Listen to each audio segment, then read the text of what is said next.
मूल लहानपणी जेवत नसताना त्याच्यासमोर YouTube लावतात आई-वडील. हं. मूल थोडं मोठं झालं, की त्याला महागातला महागात मोबाईल त्याला विकत आणून देतात आई-वडील. त्याच्यावरती हवी ती ॲप्स, हव्या त्या गेम्स डाउनलोड करून खेळायला परवानगी देतात आई-वडील. त्याला कुठलाही निर्बंध घालत नाहीत आई-वडील. संध्याकाळी घरी पाहुणे आल्यानंतर आम्ही गप्पा मारत बसतोय, तू आत जाऊन मोबाईल खेळत बस, असं म्हणतात आई-वडील.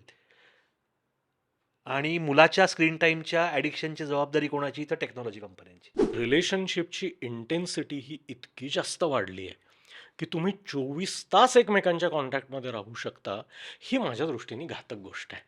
ओह! स्वतःचीच हं. पोरं असली, स्वतःचेच आई-बाप असले, स्वतःचेच मित्र असले, तरी ह्याच्यात स्वतःला काहीतरी वेळ मिळणं गरजेचं आहे आणि तो राहत नाही. गेम खेळणारा मुलगा असतो. हं. फर्स्ट पर्सन शूटर गेम्स जे असतात, ते हातात गन आहे त्याच्या हो. आणि त्या पर्स्पेक्टिव्हने तो जगाकडे बघतोय संपूर्ण आणि ही इज डूइंग धिस रोज काही तास. तुला काय करायचंय? समोर येते तर अडथळायचं समजायचं आणि धाडकन गोळी घालून मारून टाकायचं. If this is the reality a person is living for a couple of hours a day, every day, for several years in his formative age, त्या व्यक्तीचं पुढे काय होईल मला माहीत नाही. सगळ्यांनी तो व्हिडिओ बघितला असेल, की 20 वर्षापूर्वी तुमच्या टेबलावर आणि समोर किती वस्तू होत्या आणि ते सगळं जाऊन हो. आता कसं त्या फोनमध्ये बसलेलं हो. आहे. सीमलेसली एकातनं दुसऱ्यात शिरतोय.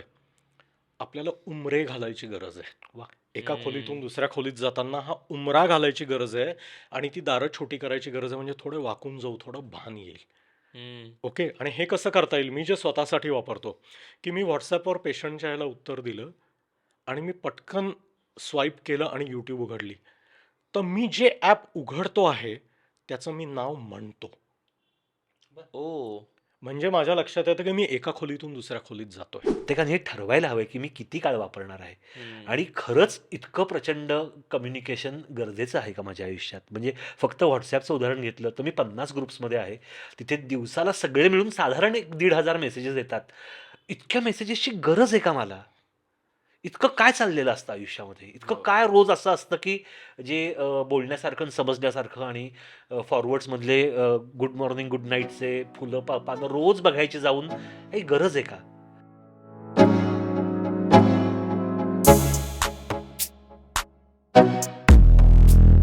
हॅलो, नमस्कार. मी ओमकार जाधव आणि खुसफुसच्या या नवीन एपिसोडमध्ये तुमच्या सगळ्यांचं खूप स्वागत करतो.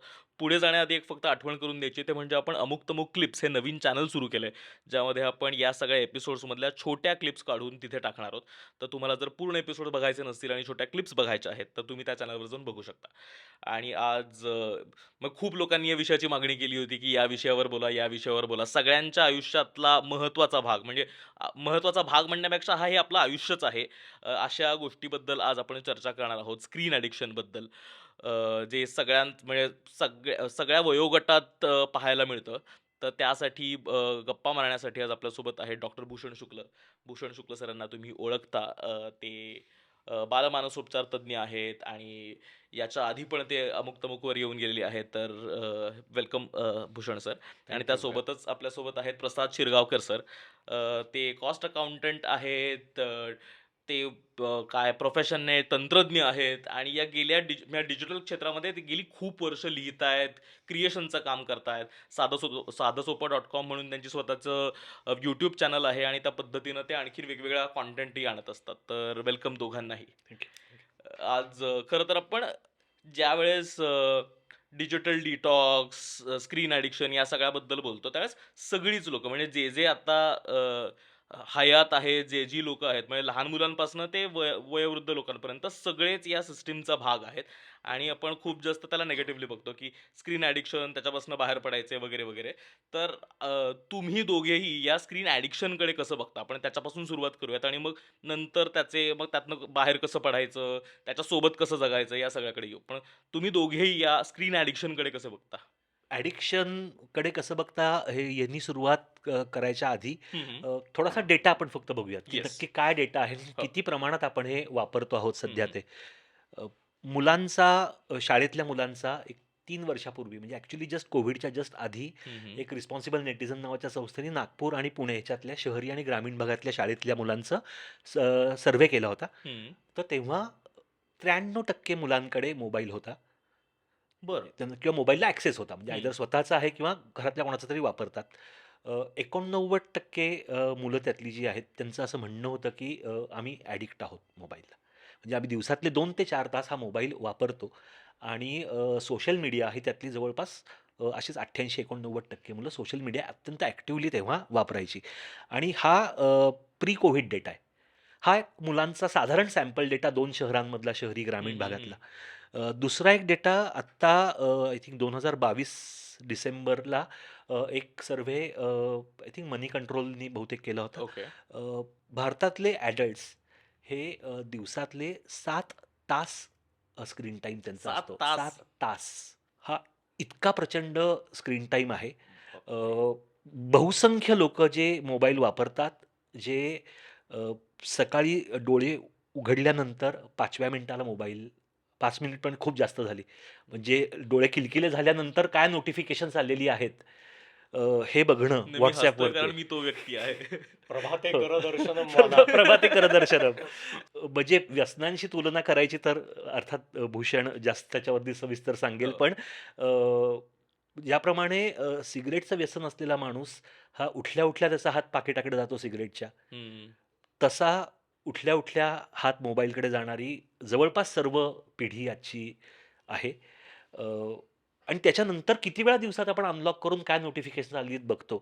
अ, हे सगळं बघता ह्या सगळ्याची जर का बेरीज केली तर ती 6 ते 7 तास एवढी होतीये. सो हा सध्याचा डेटा आहे मुलांमध्ये, मोठ्या माणसांमध्ये आणि इव्हन वयोवृद्ध लोकांमध्येही हं, हं, हं. प्रचंड मोठ्या प्रमाणामध्ये प्रामुख्याने मोबाईल, टीव्ही पण जर का स्क्रीन टाईम म्हटलं तर टीव्ही, टॅबलेट, लॅपटॉप हे सारखा सर्व टेक्नॉलॉजी अक्रॉस टेक्नॉलॉजीज धरलं. बरोबर.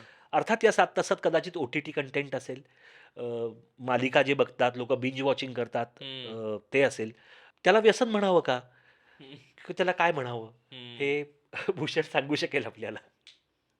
आय आय थिंक प्रसादनी म्हणजे अगदी रोहित शर्मासारखे उत्तम पहिलं हे करून दिलेली आहे, सुरुवात करून दिलेली आहे.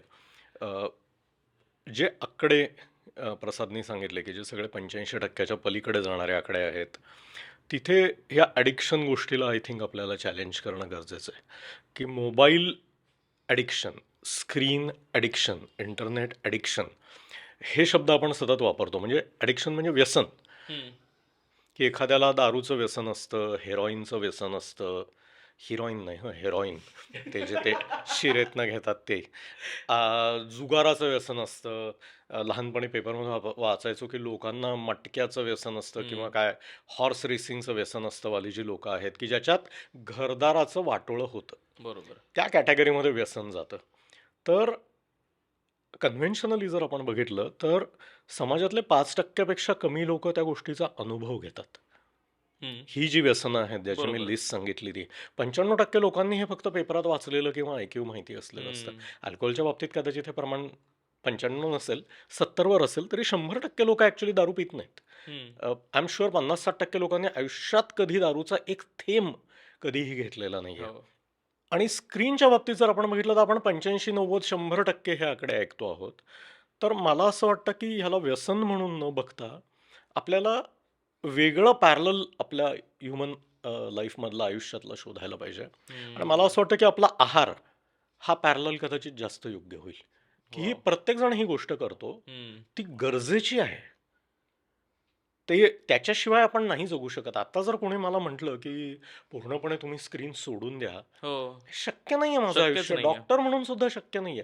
मी जर बटणाचा फोन घेतला, तर मी खात्री देऊन सांगतो, की निर्मला सीतारामन मला घरी येऊन विचारतील, की "प्रॅक्टिस बंद केलीत का काय शुक्ल सर 20% वर आलंय तुमचं इन्कम." ही ही रिॲलिटी आहे. हो, हो. बिन फोनचा डॉक्टर तुम्हाला चालेल का? WhatsAppवर उत्तरं न देणारा डॉक्टर तुम्हाला चालेल का? व्हिडिओ कॉल ज्याच्याशी करता येत नाही तो डॉक्टर तुम्हाला चालेल का? ज्याला प्रिस्क्रिप्शनची किंवा हे बघा माझ्या मुलाला आत्ता या रंगाची उलटी झाली, ह्याचा व्हिडिओ न पाठवणारा डॉक्टर तुम्हाला चालेल का? तर हे हे अन्नाच्या प्रमाणे आपल्याला ह्याच्याकडे बघायला पाहिजे. आणि आता जसं अन्न हा आपल्यासाठी एक वेगळा विषय झाला आहे, हं. की आपले जे पूर्वज म्हणजे अक्षरशः 1-1.5 पिढीपूर्वी आपल्याला रेशनच्या लाईनीत उभं राहून आता दिवाळीची वेळ आहे. रेशनमध्ये एक्स्ट्रा साखर मिळायची दिवाळीच्या वेळेस 200 ग्रॅम, 300 ग्रॅम आणि 1 किलो आणि त्याची वाट बघायचो आपण, की त्याच्यातनं आपण पदार्थ बनवणार आहे. बरोबर? तिथपासनं तर अक्षरशः दिवाळीनंतर 2 आठवड्यांनी कचरापेट्या जर उघडल्या, तर त्याच्यात लाडू, करंज्या आणि ह्याचा आपल्याला पोतीच्या पोती पडलेले दिसतील. या उत्मात लेव्हलला आपण एका जनरेशनमध्ये पोहोचलेलो आहोत. अन्नाचं आपण हे केलेलं आहे. तर तेच माझ्या मते स्क्रीन टाईम किंवा इंटरनेट याच्याबद्दल आपण अन्न हा पॅराडाईम वापरायला पाहिजे. तर ह्याला कुठेतरी नीट आकार येईल आणि आपण त्याच्याबद्दल काहीतरी योग्य त्या गोष्टी करू. त्यामुळे नुसतं वाईट आणि व्यसन हे मला अयोग्य शब्द वाटतात. हे इंटरेस्टिंग आहे की फूड सारखं त्याला पॅरलल त्याची मांडणी केली पाहिजे. पण आता मग व्यसन नाही म्हटलं तर याचा वापर तर अतिरेकी होतोय ना, म्हणजे एक्सेसिव्ह हे तर आहे ना, त्याचा वापर आहे की आपण त्याचं काहीतरी लिमिट असलं पाहिजे का, तो किती वापरला पाहिजे का, आणि एकतर त्याचा त्रासही कितपत होतो. म्हणजे मला आता खरं तर इथे कॉन्व्हर्सेशन आणायचं की त्याच्यामुळे ऍक्च्युअल तुमच्या आयुष्यामध्ये काय काय त्रास होतात, म्हणजे काय काय त्याचा परिणाम आहे. म्हणजे तो मेंटल असेल, फिजिकल असेल, म्हणजे काय बसून बसून लोकांची वजनं वाढलेली आहेत, कारण एका जागेवरनं उठायचंच तुम्हाला इच्छाच होत नाही, एका जागेवरनं उठा आणि काहीतरी हालचाल करा आणि तुम्ही एका ठिकाणी काहीतरी करा. तर त्याच्यामुळे फिजिकल तुम्हाला त्रास होतात, मेंटल त्रास होतात. असे इफेक्ट्स काय काय या सगळ्या अतिरेकी वापराचे, आपण अतिरेकी वापर आत्ता तरी त्याला असं म्हणूयात, या अतिरेकी वापराचे इफेक्ट्स काय काय दिसतात. हे जे स्क्रीन आणि या ज्या गोष्टी आहेत, हे खरं गेली 50-60 कदाचित 100 वर्ष आपला जो प्रवास चाललेला आहे, की अंग मेहनतीचं काम करून रोजची रोजीरोटी कमावणे, ह्याच्यापासनं एका जागी बसून बुद्धीचं काम करून किंवा थोडंफार हाताने काम करून स्वतःची रोजीरोटी कमावणे, हा जो आपला कंटिन्युअस प्रवास गेली 100 वर्ष चालू आहे, त्याच्यातलाच हा पुढचा टप्पा आहे. त्याच्यामुळे हे जे बैठेपणामुळे होणारे आजार, सहज अवेलेबल असलेल्या अन्नामुळे वाढणारं वजन, कमी व्यायाम करणं, मग ते पाठदुख, अमुक-ढमुक या ज्या सर्व गोष्टी आहेत, या काही स्क्रीनमुळे आलेल्या नाहीयेत. आता फक्त त्याची धार अजून वाढली आहे, अजून बरोबर. वाढली आहे, असं झालेलं आहे ते. स्क्रीन टाईमचं असं आहे की आता आमच्यासारख्या आत्ता 50शीच्या आसपास असलेले जे 80मध्ये शाळेमध्ये होते मुलं, तेव्हा प्रत्येकाच्या घरी टीव्ही यायला लागले होते. तर तेव्हा त्याच्या आधीच्या पिढीला आजोबांना असं वाटायचं की आता टीव्ही बघायला लागला की मुलं बिघडणार. मग 90मध्ये जी मुलं होती त्यांच्या घरी केबल टीव्ही आला होता. मग तेव्हा 10वीचं वर्ष अख्खं केबल बंद करणे, कारण मग तो मुलं अभ्यासावरती परिणाम होईल आणि दिवस 24 तास सुरू सतत कलर टीव्ही, तर फार वाईट परिणाम होईल आणि अख्खीच्या अख्खी पिढी आता आपल्या हातातून जाणार आहे. मग व्ही-सी-आर आले. मग आता तर काय ऑन डिमांड, हवी तेव्हा कॅसेट आणा, हवा तो कंटेंट बघा. आता तर पुढची पिढी नक्की बरबाद होणार असं 2000च्या सुरुवातीला वाटायला लागलं. मग इंटरनेट आलं. मग इंटरनेट आल्यानंतर आता संपलं, म्हणजे 24 तास हवी ती गोष्ट हवी तेव्हा माणसाला मिळू शकते, म्हणजे संपलं. सो ही प्रोग्रेशन गेल्या 40 वर्षात होत आलंय आणि ह्यांनी अख्खीच्या अख्खी पिढी बरबाद झाल्याचं काही दिसलेलं नाहीये. म्हणजे बरोबर आहे. हे आमची पिढी पण त्यातून गेली आहे, जी आम्ही व्हिडिओ टेप्स बघितल्यापासून ते सीडीज आणि आता ऑन डिमांड नेटफ्लिक्सवरती वाटेल ते बघतो. पण कंटेंट प्रमाण प्रचंड वाढलंय का? हो, प्रचंड वाढलंय. दूरदर्शनवरती फक्त आपण रविवारची मालिका बघताना रामायण आणि महाभारत बघायचो. रस्ते ओस पडलेले असायचे आणि ते बघत असताना त्याचा होणारा मनावर परिणाम आणि आत्ता मिर्झापूर बिंज करत असताना त्याचा मनावरती होणारा परिणाम, या दोन्हीमध्ये फरक आहे प्रचंड. आणि तो काय आहे, पण तो खूप मोठ्या प्रमाणावरती आणि त्या प्रत्येक कंटेंट क्रिएटरला आक्रस्ताळं होऊन लोकांनी आपल्याचकडे बघावं म्हणून तो जास्त जास्त जास्त लाऊड होत जाणं हे होत चाललंय, कारण अवेलेबिलिटी वाढली आहे. त्याचा जो परिणाम होतोय तो होतोय. हे सगळं स्क्रीन टाईमशी जोडायचं का, तर कदाचित ह्याला स्क्रीन टाईम तुम्ही म्हणत असाल तर जोडता येईल. Okay, okay. मला याच्याकडे खरं तर यायचं होतं, कारण हे इतकं इंटिग्रेट झालंय ना हो. आयुष्यामध्ये, की आपण त्याच्याशिवाय काहीच करू शकत नाही. म्हणजे जेवताना टीव्हीच हवा. काय आता फॅमिलीजमध्ये पण दिवाळीत आता लोकं एकत्र बसतील, काय थोड्या वेळाची एक 15-20 मिनिटाची पूजा करतील, त्याच्यानंतर सगळे मिळून टीव्ही बघतील किंवा टीव्ही समोर बसून प्रत्येकजण आपापल्या फोनमध्ये असणार आहे आणि कदाचित हाच एपिसोड तेव्हाही बघत असणार आहे. तर ती स्क्रीन इतकी इंटिग्रेट झालेली आहे, की त्याच्या पुढे काहीच नाहीये. तर मे बी त्याच्या आधी काय फिजिकल ॲक्टिव्हिटीज होते, ज्याच्यात आपण इन्व्हॉल्व व्हायचो. काय फॅमिली बसून एकत्र पत्ते कुटायचे, पत्ते खेळायचे, काहीतरी फिजिकल गेम्स असते. ही सगळी जागा स्क्रीननेच फक्त रिप्लेस केली आहे आणि त्याच्यामुळे मग आता लहान मुलांचं पण आपण उदाहरण बघतो ना, की लहान-लहान मुलं जेवतच नाहीत जोपर्यंत त्यांना स्क्रीन दाखवत नाहीत आणि नाहीतर मग वेगळा आकांडतांडव करतात आणि मग ते कुठेच जात नाही. या पद्धतीच्या परिणामाबद्दल आपण बोलू शकलो तर. फॅमिली टाईम आणि सोशल लाईफ तुमचं या दोन्हीवरती प्रचंड मोठा इम्पॅक्ट होताना दिसतोय. म्हणजे हो. जी उदाहरणं तू दिलीस ती अगदी खरी आहेत. एक 7-8 वर्षाची मुलं ग्राउंडवर खेळायला म्हणून खालती जातात आणि शेजारी बसून आपापल्या मोबाईलमध्ये खेळत हो बसलेले असतात. हो सो ग्राउंडवर खेळणं याचं मैदानी खेळ म्हणजे मैदानावर बसून मोबाईलवरती खेळ हे हे त्याचं स्वरूप बनलेलं आहे. हो. कुठल्याही सोशल फंक्शनमध्ये लग्न मुंज समारंभात तुम्ही गेलात, तो मोठी माणसं शेजारी बसून एकमेकांना "हाय तुम्ही WhatsAppवरचं वाचलत का?" किंवा "थांब तुला फॉरवर्ड करते." अशा गप्पा मारत असतात आणि मुलं शेजारी बसून परत मोबाईलवरती गेम्स खेळत असतात. बरोबर. घरामध्ये फॅमिली टाईम हा प्रकारच राहिलेला नाहीये. जेवण्यापासून सर्व वेळी सर्वजण आपापल्या मोबाईलमध्ये अडकलेले असतात पूर्णपणे आणि डोळे उघडल्यापासून ते रात्री झोपेपर्यंत पूर्ण वेळ घरामध्ये लोकं अडकलेले असतात. एक साधा नियम कुटुंबामध्ये कोणी करताना दिसत नाही, की निदान जेवताना प्रत्येकाने आपापले मोबाईल लांब ठेवावेत आणि एकमेकांशी गप्पा मारत जेवावं. हेही घडताना दिसत नाही. सो कुटुंबातला वेळ एकमेकांना द्यायचा वेळ कमी होणं, त्यामुळे फॅमिलीमधले वॉर्म्थ त्यांचा संवाद हा कमी होणं आणि व्यक्तिगत आयुष्यामध्ये दुसऱ्याशी संवाद करण्याची क्षमता वेगळ्या पद्धतीची तयार होणं. बरोबर. म्हणजे asynchronous communication is a different type of communication. त्याला वेगळं स्किल लागतं. बरोबर आहे. त्याला ॲक्चुअली जास्त पेशन्स लागतो. कारण हम्म. आपण काहीतरी लिहून टाकलं आणि समोरच्याने उत्तर दिलं नाही, सीन केलंय का नाही बघितलं आपण.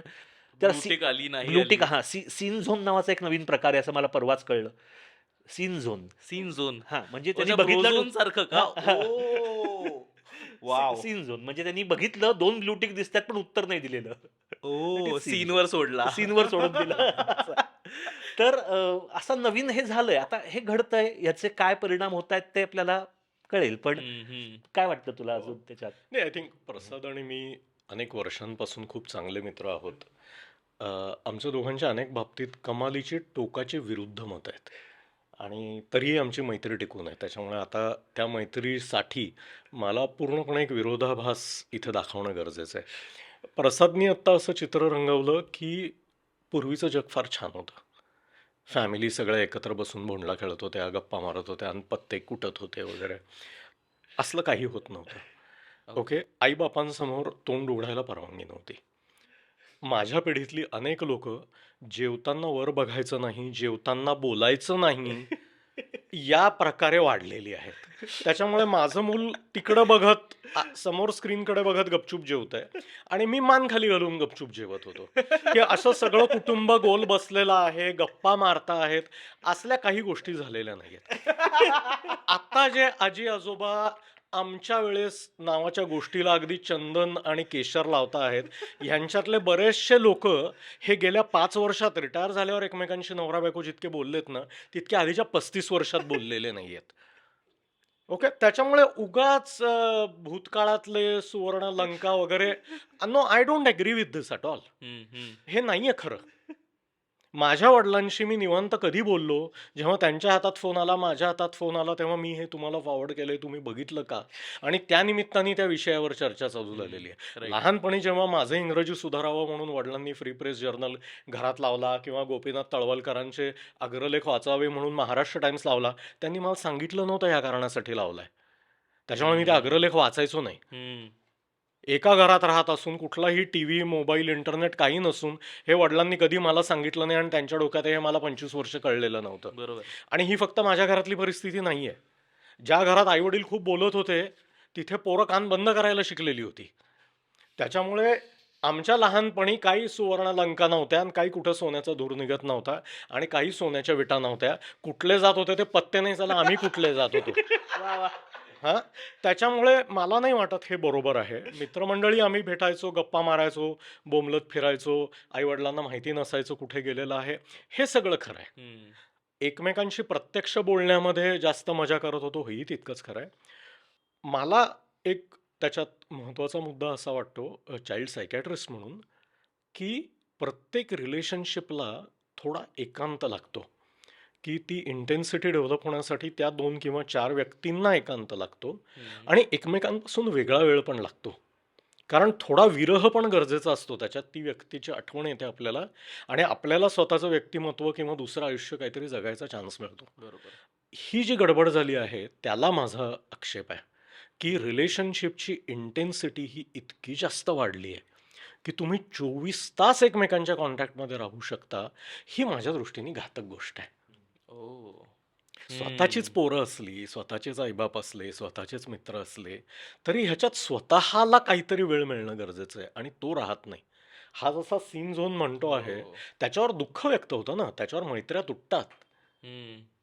त्याच्यामुळे हा जो भाग आहे, हा मला काळजीचा वाटतोय, की हम्म. सतत सारखं म्हणजे जसं ते नवीन लग्न झालेलं कपल हनीमूनला जसे हात धरून फिरतात एकमेकांचे, तसं की "अरे घाम येतो यार, हात सोड ना जरा." हे जे एक नातं हो. मॅच्युअर झाल्याचं लक्षण आहे, की हो आम्ही बरोबर चाललोय आणि दोघं दोन वेगळ्या गोष्टी बघतोय आणि वी आर स्टिल ओके. हो. पण ही जी मॅच्युरिटी नात्यामध्ये येणं गरजेचं आहे, हे जे सारखं हात पकडणं जे आहे, हम्म. इथे मला प्रॉब्लेम वाटतोय. हो. हा माझ्या दृष्टीने जास्त मोठा धोका आहे. आणि संवादाचं सुद्धा जे प्रसाद म्हणाला, आय आय अग्री. संवाद पूर्वीही फार काय भयंकर संवाद होता. आपण किती वेळा बोललेलो आहे हो. पेरेंटिंगमध्ये, की काय काही असलं काही नव्हतं. बरोबर आहे. संवाद-बिंवाद काही नव्हता. अ, फक्त आपापल्या रूममध्ये जाऊन लोकं शांत बसत होती. रूमही होत्या का नव्हत्या परमेश्वराला माहिती. पण स्वतःच्या डोक्यात जगत होती. आता आतमध्ये जाऊन स्क्रीन उघडून तुम्ही टोटली वेगळ्या जगामध्ये जाऊ शकता. हम्म. सर्वात मोठा फरक आहे तो इथे आहे, की तुझी माझी पिढी वाढताना आपलं वातावरण काय आहे, ह्याची आई-वडिलांना डायरेक्ट माहिती होती. हम्म. आता त्यांच्या कक्षेच्या बाहेर, जगाच्या कक्षेच्या बाहेर मी कुठेतरी वेगळ्या ठिकाणी जातोय. त्याच्यामुळे पुण्या, मुंबईत, नागपूरमध्ये, गडचिरोलीला राहणारा मुलगासुद्धा लॉस एंजेलिसमध्ये काय चाललेलं आहे, त्या कुठल्यातरी कम्युनिटीमध्ये ऑनलाईन सहभागी होतोय. त्याचा त्याच्या आसपासच्या लोकांशी संबंध नाहीये आणि तो स्वतःला तिथला भाग समजतो आहे. तिथले विचार थेट हम्म. त्याच्यापर्यंत येतायत आणि ते कंटिन्युअस येतायत आणि त्याचा इथल्या जगाशी संपर्क तुटतोय. लोकांचा कॉन्टॅक्ट राहतो आहे, पण तो लोकल न राहता ग्लोबल कॉन्टॅक्ट होतो आहे. इथे मला काळजी वाटते. हम्म. हम्म. जसं त्याचे कनेक्ट होतो, तसाच इथे बसलेला माणूस आयसिसशी कनेक्ट करून त्याच्याशी संपर्क साधू शकतोय बरोबर आहे. आणि स्वतःच्या आयुष्याची माती करून घेतो आहे. तर हा भाग मला जास्त डेंजरस वाटतोय, हम्म. की हम्म. Unrestricted global contact. अर्थात त्याचे पॉझिटिव्ह भाग आहेतच. पण त्याच्यामुळे वेगळं सुटं होणं स्वतःच्या फॅमिलीपासून हा एक भाग आणि सतत कॉन्टॅक्टमध्ये राहणं, सारखं ते हात पकडून बसणे एकमेकांचे, ते जरा हं, कसं तरी हं, होतंय. हं. मला इथेच थोडंसं एक्सटेंड करून हे विचारायचं आहे, की याच्यामुळे आपण सतत ऑक्युपाईड आहोत ना, म्हणजे आपण सतत 24 तास म्हणजे ऑफिसचे पण लिमिट सोडून आपण घरी आहोत कारण आपल्याकडे फोन आहे. मग ऑफिसवाल्यांचे एक्स्पेक्टेशन्स आहेत, की तुम्ही त्या वेळातही ती कामं करा. म्हणजे ते जे डिव्हिजन आहे ना, की ऑफिसच्या या वेळा ऑफिसमधनं बाहेर निघाल्यानंतर काम नाही, तर ते आता काही राहिलेलं नाही आणि तशी अपेक्षाही करून काही उपयोग नाही पण ते त्या लाईन्सच नाही राहिलेल्या आहेत आणि त्याच्यामुळे आपण सतत ऑक्युपाईड आहोत आणि आपल्याला सतत लोकं पाहिजे. आणि ज्यावेळेस म्हणजे हे असं बऱ्याचदा होतं ना, की आत्ता मी कोणाला तरी मेसेज केलाय किंवा कोणाशी तरी बोलण्याचा प्रयत्न करतोय आणि समोरची व्यक्ती अवेलेबल नाहीये आणि मला जसं आपण आता म्हटलो, की ॲक्चुअल कम्युनिकेशन्सची पण सवय राहिलेली नाही. त्याच्यामुळे मी एखाद्या पार्टीत जातो, तिथे मला लोकं भेटतायत खरं तर किंवा एक कुठल्यातरी कार्यक्रमात 4 खरी माणसं भेटली आहेत, जे त्यांच्याशी आत्ता मी समोरासमोर संवाद साधू शकतो. तर तिथे न करता मला काहीच कळत नाही आणि एस्केप म्हणून मी फोन वापरतो आणि परत स्वतःला त्या वेगळ्या जगात घेऊन जातो. तर याच्यातनं म्हणजे मेंटल हेल्थवर पण कसा म्हणजे याच्यातनं आणखीन एकटे होत चाललोय का आपण किंवा होऊ शकतो का? एक असा एक प्रश्न पडतो म्हणून विचारतो. हं. माझ्या मते लोकं टाळायला आपल्याला एक लेजिटिमेट कारण मिळालंय. हं. लग्नामध्ये गेल्यावर बरेचदा फार त्रास देतात लोकं. हो, नातेवाईक मंडळी, विशेषतः मुलं त्याच्यामुळे आई-वडिलांबरोबर आजकाल जायलाही तयार होत नाहीत. हो. तर ठीक आहे बाबा, तू तुझा फोन घे, पण माझ्या शेजारी बस. हा जो प्रकार आहे, तर जी तुम्हाला लोकं नको आहेत, ज्यांच्याशी बोलायचं नाहीये, ते आजूबाजूला आले, की असं ते बटन दाबून स्वतःभोवती कवच करून घ्यावं. तसा आय कॉन्टॅक्ट करायचा नाही, कानाला हेडफोन लावायचा आणि स्क्रीनला डोळे चिटकवायचे. त्याच्यामुळे माझे 3 ज्ञानेंद्रिय मी तुम्हाला देत नाही, जा. हं. हा जो पार्ट करता येतो आहे, तो एक मोठा भाग आहे. आता पुन्हा काही मुलांच्या दृष्टीने ही चांगली गोष्ट आहे. हं. म्हणजे पण अगदी म्हणजे मला असं वाटतं, की यांनी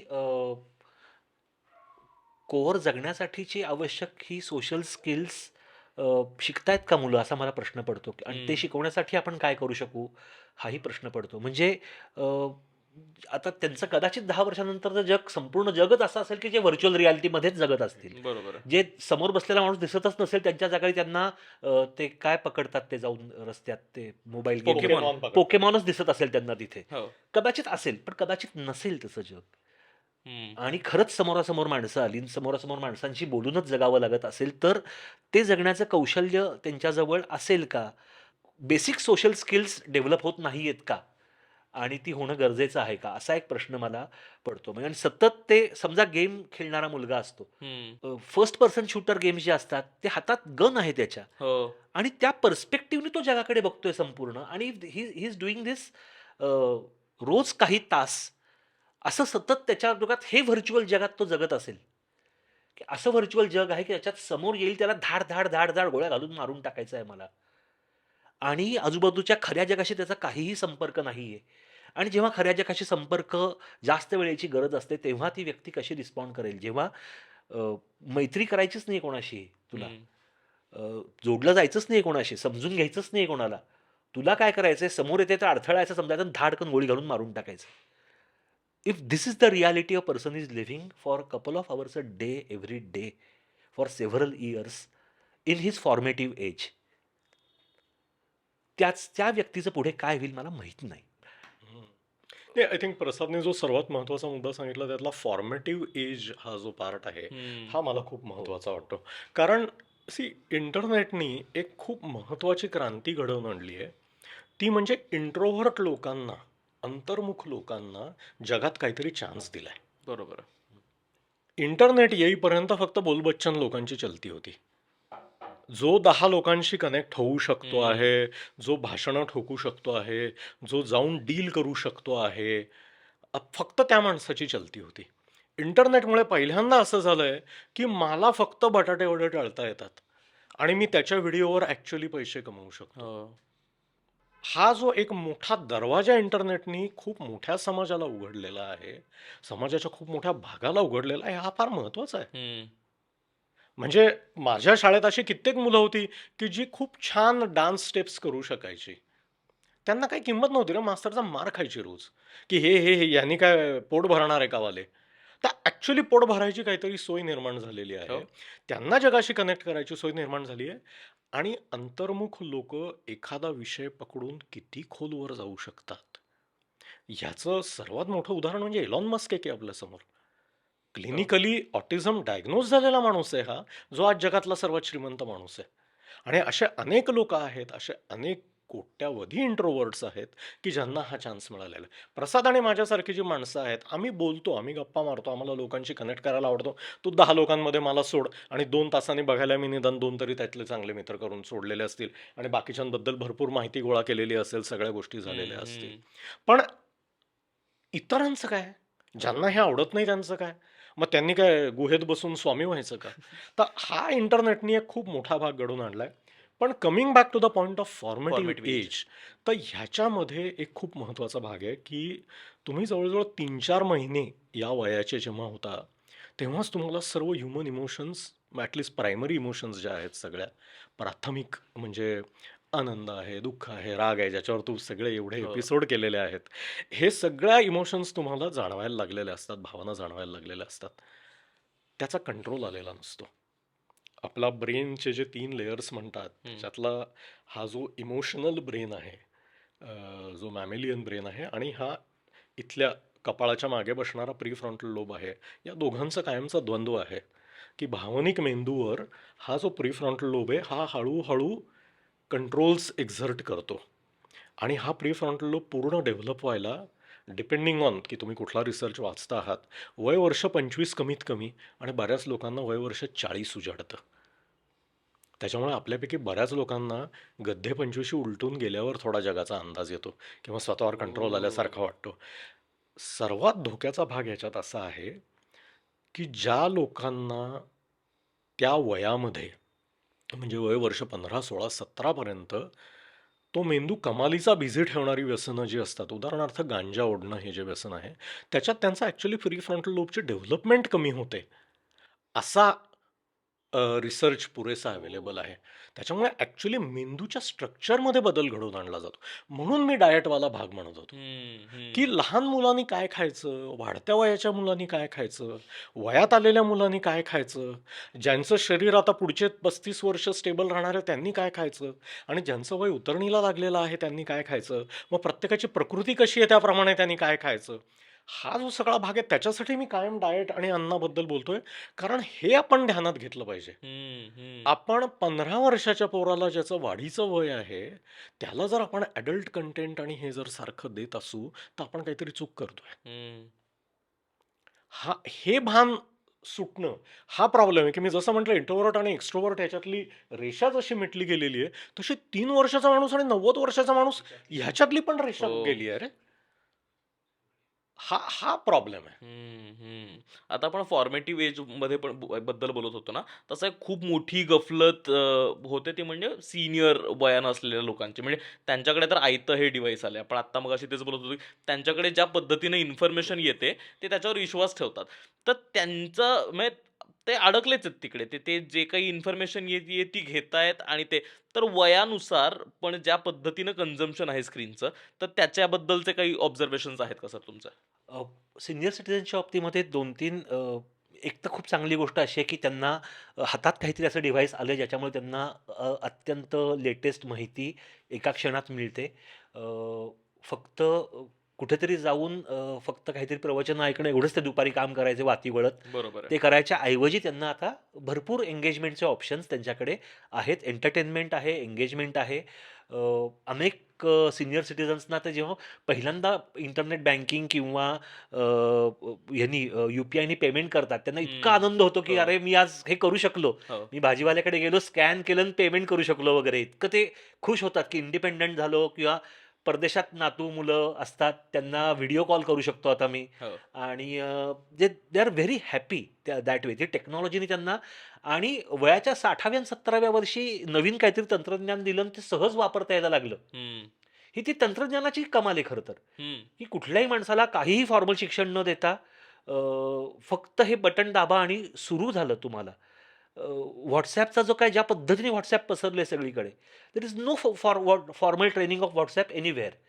हो. आणि सगळ्यांना ते आपोआप यायला लागतं म्हणजे जमायला लागतं. सो सीनियर सिटिझन्सचा हा खूप फायदा झाला की त्यांचं कम्युनिकेशन वाढलंय. हं, ते त्यांच्या लांबवर असलेल्या लोकांमध्ये बोलू शकतात. त्यांचे त्यांचे ग्रुप्स असतात. त्यांच्या त्यांच्या शाळेतली त्यांना लोकं भेटतात. त्यांचे ग्रुप बनतात. कॉलेजमधले मित्र आणि ते फार त्यांचा नॉस्टॅल्जिया सगळी धमाल त्यांची सुरू मग त्यांची गेट टुगेदर ठरवतात आणि ते सगळे सगळी धमाल सुरू असते. धोके त्यांच्यात काही-काही असे आहेत, की जसं तू म्हणलास तसं, त्यांना समोर आलेल्या प्रत्येक शब्दावरती त्यांचा विश्वास बसतो. आता ह्याचा सगळ्यात मोठा तोटा हा जे WhatsAppवरनं येणाऱ्या अफवा ज्या असतात, हं. त्या अफवा नंतर ज्याला आपण उपहासाने WhatsApp युनिव्हर्सिटी म्हणतो, हो. की ज्यातून अमुक-तमुक गोष्ट म्हणजे अमुक-तमुकच आहे. हं. अ, अमुक-तमुक म्हणजे मला श्लेष नव्हता करायचा या नावावरती. सो अमुक-तमुक गोष्ट ही अमुक-तमुकच आहे. त्यांनीच केलेली आहे, अशांनीच केलेली आहे. याच धर्माच्या लोकांनी, याच धर्माच्या लोकांना असं-असं केलं होतं. या प्रकारचे जे संपूर्णपणे अ, दुभाजन करणारे, द्वेषकारक असे मेसेजेस असतात, त्यांच्यावर त्यांचा फार पटकन विश्वास बसतो. अ, ते ज्या काळात आले होते त्या काळातून साधारणपणे समोर आलेलं प्रिंटेड साहित्य हे अनेक संस्कारांमधून गेलेलं असल्यामुळे त्याला खूप कष्ट पडायचे आणि ते छापायला पैसे पडायचे. त्यामुळे सहसा अशा प्रकारच्या अफवा पसरवण्याकरता खूप कमी वेळा छापलं जायचं. हं, साधारणपणे डावीकडे, उजवीकडे किंवा कुठल्यातरी दिशेला अ, कल असलेलं वर्तमानपत्र असू शकतं. पण ढळढळीत खोटं काही छापून येईल हं, अशी शक्यता खूप कमी असायची.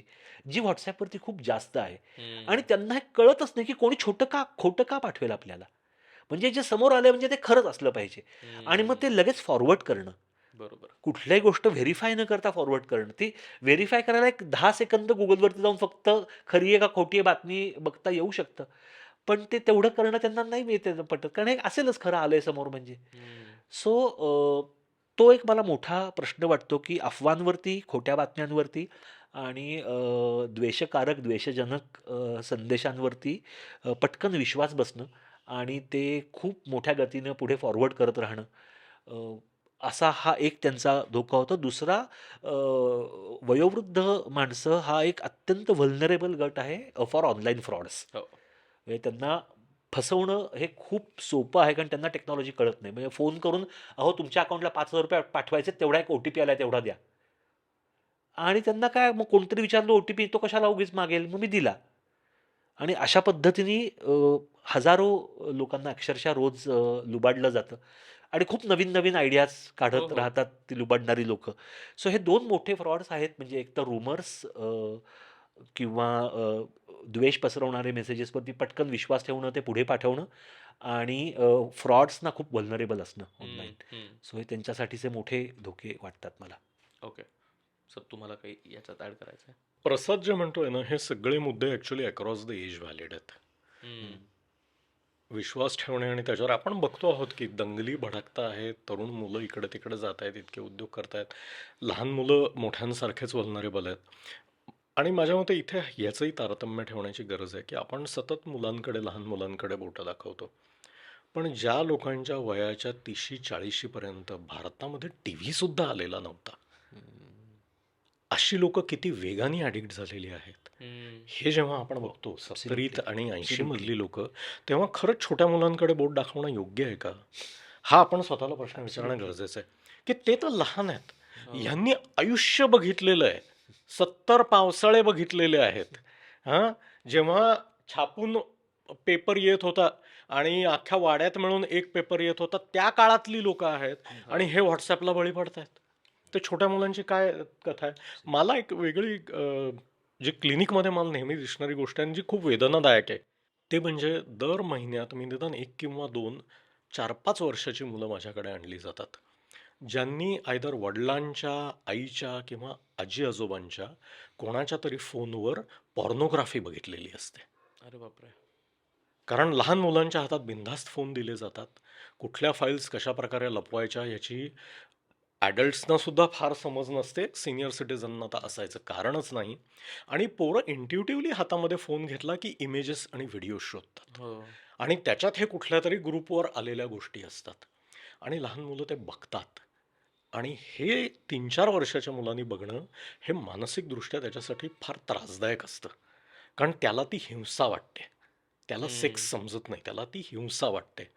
आणि ॲक्च्युअली ही मुलं भयंकर घाबरतात, चित्रविचित्र लक्षणं त्यांच्यामध्ये निर्माण होतात आणि मग त्यांची ट्रीटमेंट करावी लागते. तर आपण जेव्हा हा फोन वापरतो आहोत, माझं नेहमी मी असं म्हणतो की फोन हे अंतर्वस्त्र आहे, की गरजेचं आहे, प्रत्येकाला गरजेचं आहे. हे तर आपण 100 वेळा बोललेलो आहोत.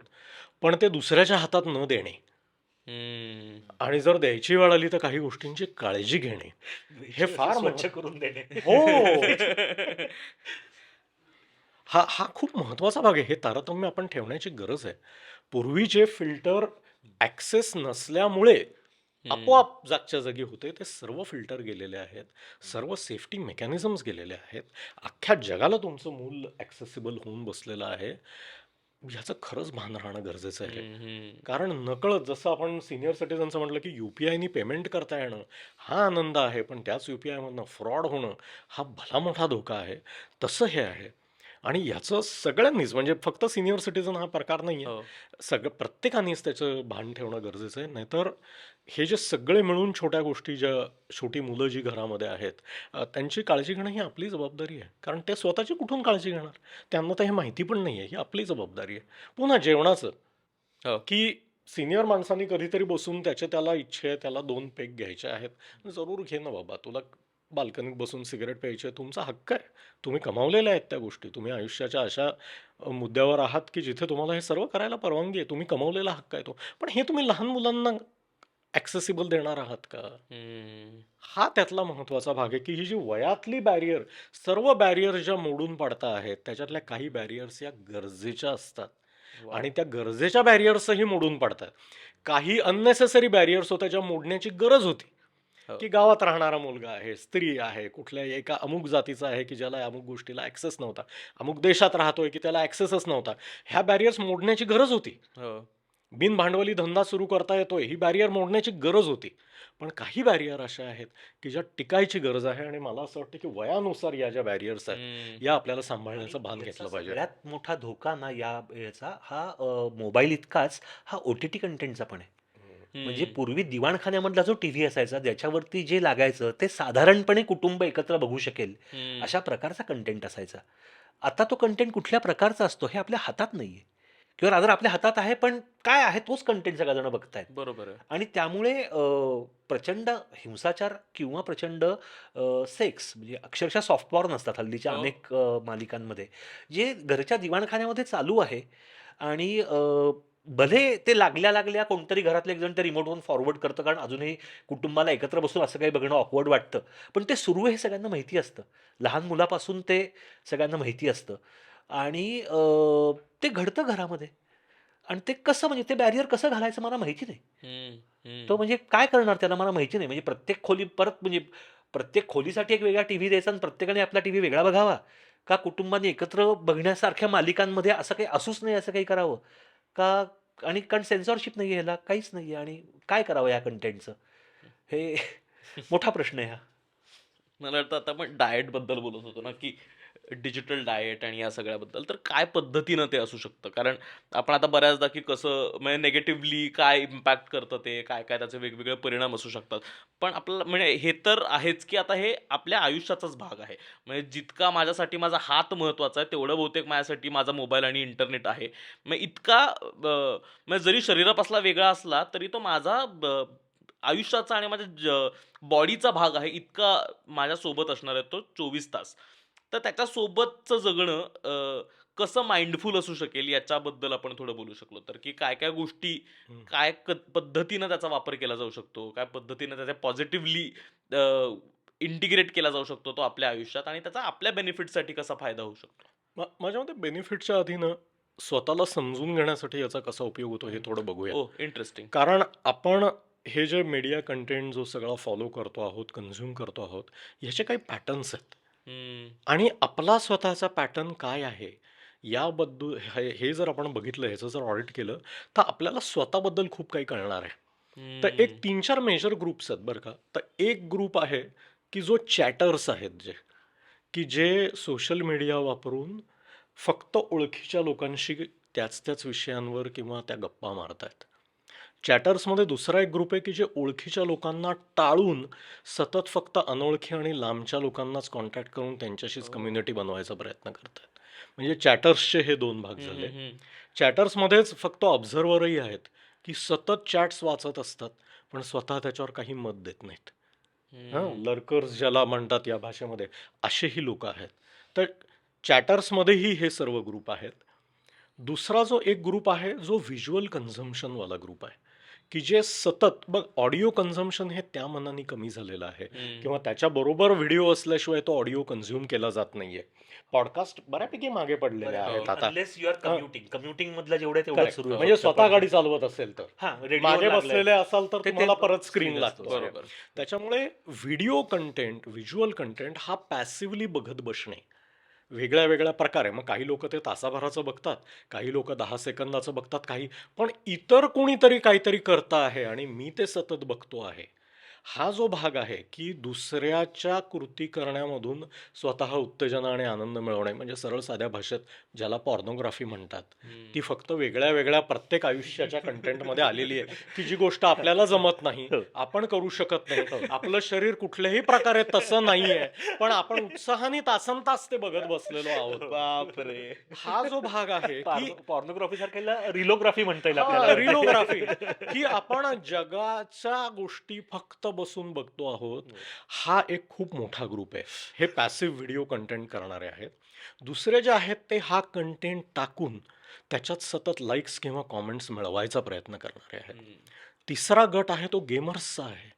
बऱ्याचशा मुलांना आणि हे पालकांच्या लक्षात येत नाही, की गेमिंगमध्ये सुद्धा फर्स्ट पर्सन शूटरवाले प्रसाद म्हणाला तसे गेम खेळणारे आहेत. ग्रुप करून खेळणारी लोकं आहेत. हो. डोटा वगैरे सारख्या ठिकाणी, क्लॅश ऑफ क्लॅन्स वगैरेमध्ये हं. ग्रुप करून, की तिथे त्यांचं सोशल कनेक्ट आणि चॅट्स आणि या सर्व गोष्टी होतात. तिसरा गट असा आहे, की जे फक्त स्ट्रॅटेजी गेम्स खेळतात. हं. ओके, की ज्याच्यात हाणामारी वगैरे नसतं, पण काहीतरी बनवायचं असतं, कॉम्प्लेक्स स्ट्रॅटेजी बनवायची असते, ते आहेत. आणि पुन्हा त्याच्यात चौथा एक पॅसिव्ह गट असा आहे, की जो फक्त गेम प्ले बघतो. हो. की इतरांनी ती YouTube मला channels. ते पुन्हा ही पॉर्नोग्राफी सारखंच झालं, की तो 40व्या लेव्हलला, 70व्या लेव्हलला, 90व्या लेव्हलला पोहोचला आहे. मला इथं 4थी लेव्हल झेपत नाहीये, पण मी तासनतास त्याचा गेम प्ले बघतोय. हं. हा जो पार्ट आहे सगळा, तर आपण याच्यापैकी कोणते आहोत? ह्याच्यातनं आपल्या व्यक्तिमत्वाबद्दल काय सांगितलं जातं आहे आणि आपण कुठली गरज भागवायचा प्रयत्न करतो आहोत आणि ही गरज दुसऱ्या कुठल्या जास्त हेल्दी रस्त्याने भागवली जाऊ शकते का? आणि मी जर सतत फक्त याच एका गरजेकडे लक्ष देत बसलेलो आहे, तर माझ्या बाकीच्या गरजांचं काय होतंय? हे कुठेतरी स्वतःचं ऑडिट करणं गरजेचं आहे.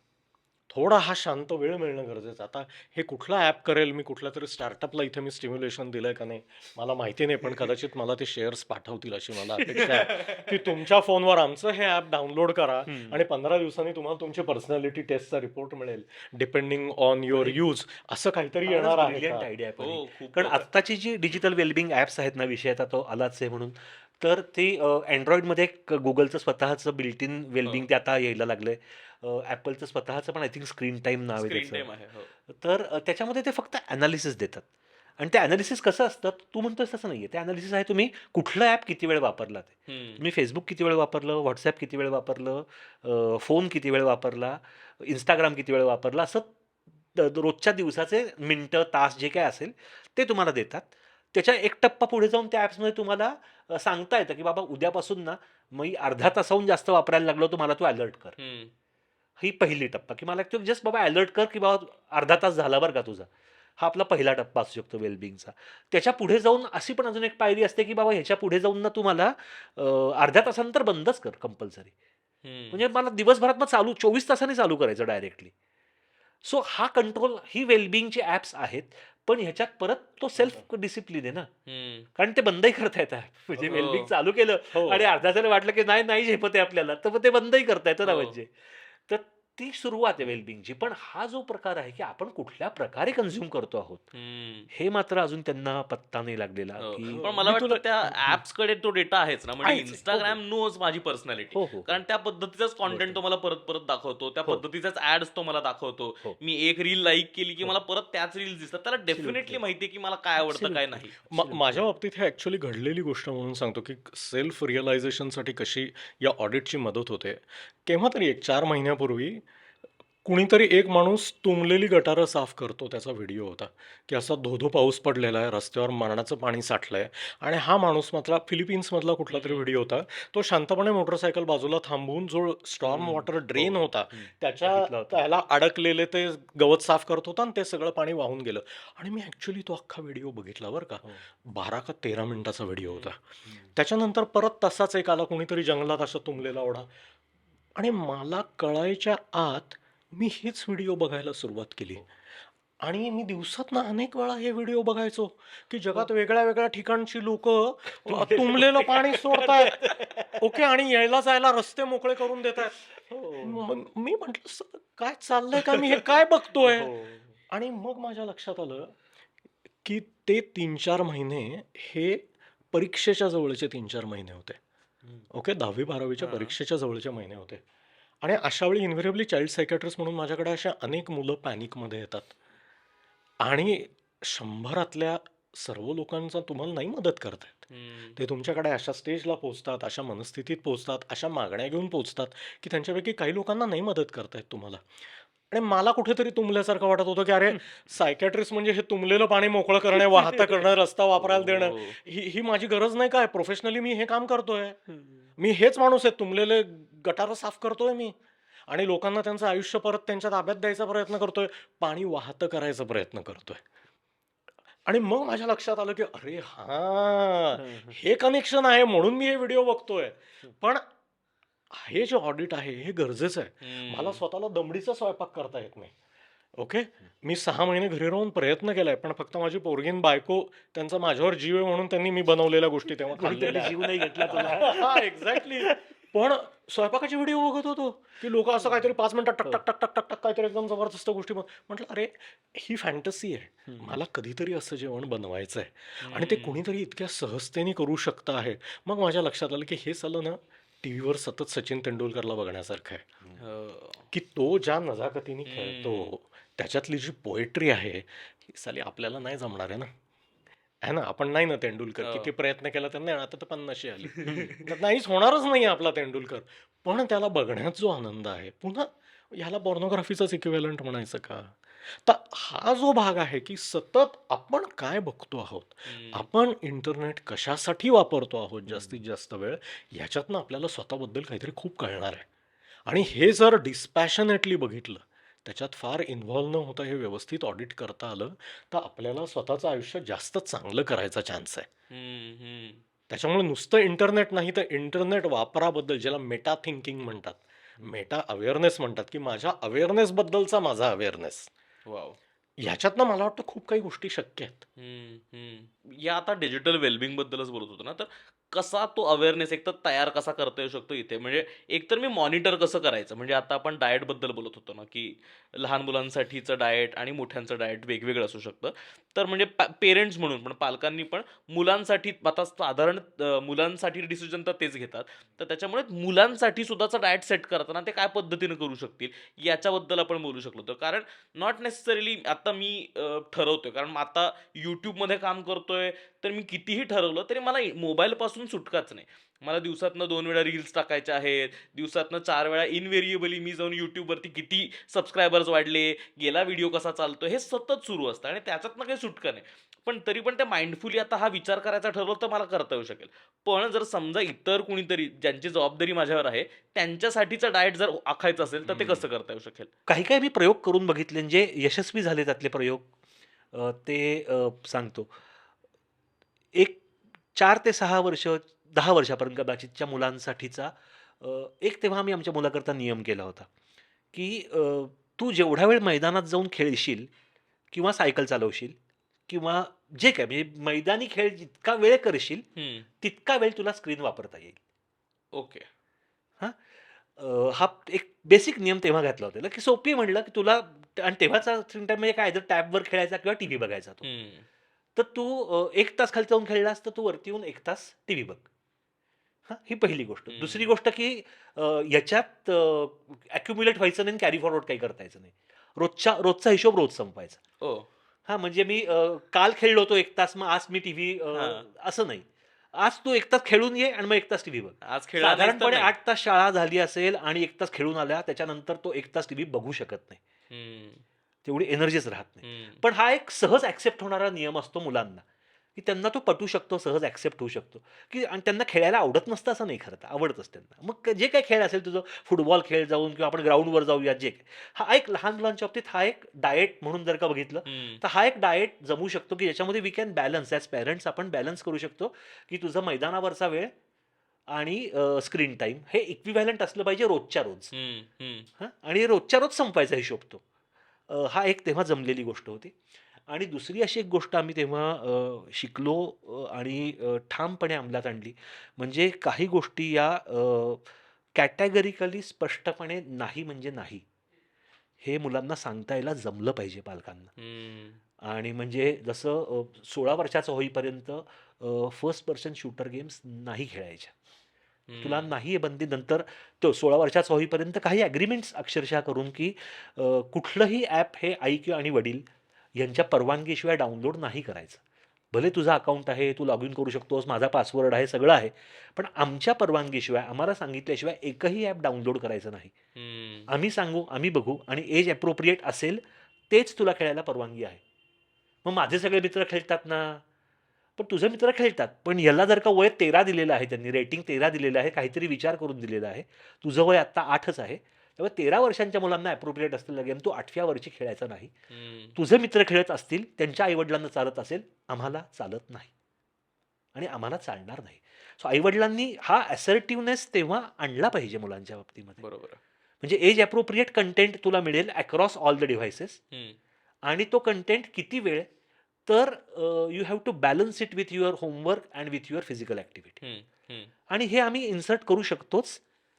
अ, तुला दिलेला मोबाईल हा प्रिव्हिलेज आहे, हा राईट नाही आहे. Very interesting. Mobile is a privilege, it's not a right. It can be taken away at any point of time if you don't follow this steps. इतकं सोपं आहे. आणि हा जसा भूषण म्हणला, की हा मोबाईल आपण कंटेंट कुठला कन्झ्युम करतो हे आत्मपरीक्षणासाठी गरजेचं आहे. हं. तसंच मोबाईल मुलांनी कसा वापरावा ह्याचा डिसिप्लिन लावणं हे पेरेंट चाइल्ड रिलेशनशिप करता आणि त्या डिसिप्लिन त्यांच्यात येण्याकरता अत्यंत महत्त्वाची गोष्ट आहे. आणि तो डिसिप्लिन त्यांना तिथे शिकवू शकणं आपण किंवा त्याचे काही बेसिक धडे देऊ शकणं, हे या मोबाईलच्या निमित्ताने आपण करू शकतो. आणि तिसरा महत्त्वाचा भाग ह्याच्यात असा असतो, की अ, मुलांशी खरंच संवाद साधता आला पाहिजे. कारण काही जे डेंजरस गेम्स आहेत, जे गेम्स नव्हते खरं तर, ब्लू व्हेल चॅलेंज हो, नावाचं हो, जे हो, चॅलेंज हो. आलं होतं, की जे which is not a game actually, पण मुलांना सुसाईडपर्यंत घेऊन जायची ती. हो, टास्क द्यायचा ऑनलाईन कारण ते. टास्क द्यायचे आणि एक-एक टास्क वाढवत, वाढवत, वाढवत मुलं सुसाईडपर्यंत जायची. तुम्हाला तुमच्या शेजारी बसलेल्या तुमच्या मुलाच्या चेहऱ्यावरून त्याच्या आयुष्यात काहीतरी वाईट चाललं हे कळत नसेल, तर काय पेरेंटिंग करताय तुम्ही? ते ओळखता आलं पाहिजे ना, काहीतरी गडबड चालली माझ्या पोराच्या आयुष्यात. वर्गातून म्हणजे शाळेतून घरात पाऊल ठेवल्या-ठेवल्या मुलाच्या चेहऱ्यावरून आई-वडिलांना कळलं पाहिजे काहीतरी राडा झालाय. आणि तो झालाय तर तो विचारला पाहिजे. आणि तुम्ही विचारलत तर त्या मुलाने तुम्हाला ते सांगण्याची तेवढं तुमचं नातं सक्षम पाहिजे. तेवढं नातं सुदृढ पाहिजे. तुमच्यावर विश्वास पाहिजे. मी सांगितलं तर वडीलच 2 कानाखाली ठेवून देतील माझ्या. हे जर का मुलाला वाटत असेल तर कसं सांगेल तुम्हाला तो? हम्म. आणि हे असं एका दिवसात बसून चौकशी करून शेजारी बसवून ठेवलं आणि चल आता आपण जरा संवाद साधूया, असा नाही संवाद हम्म. साधतायत वडील. हो. तो लहानपणापासून जर का तुम्ही त्याला भात भरवताना गप्पा मारल्या असेल YouTube दाखवायच्या ऐवजी, स्वतःहून काऊचिऊच्या गोष्टी करून सांगितल्या असतील 4, तर त्या मुलाला विश्वास वाटेल ना, की वडील आपल्याशी गप्पा मारू शकतात. हे तुम्ही केलं असेल, तर वयाच्या 13व्या वर्षी तुम्हाला मुलगा कुठल्यातरी ब्लू व्हेल चॅलेंजच्या कचाट्यात सापडलेला आहे, हे त्याच्या एका कटाक्षातून समजू शकतं. किंवा काहीतरी राडा चाललाय आणि मग शेजारी बस आणि "बाबा काय चाललंय? तुझं काही गडबड चालली आहे का?" आणि मग त्यांनी विश्वासाने तुम्हाला सांगणं हे तेव्हा घडू शकतं. हम्म.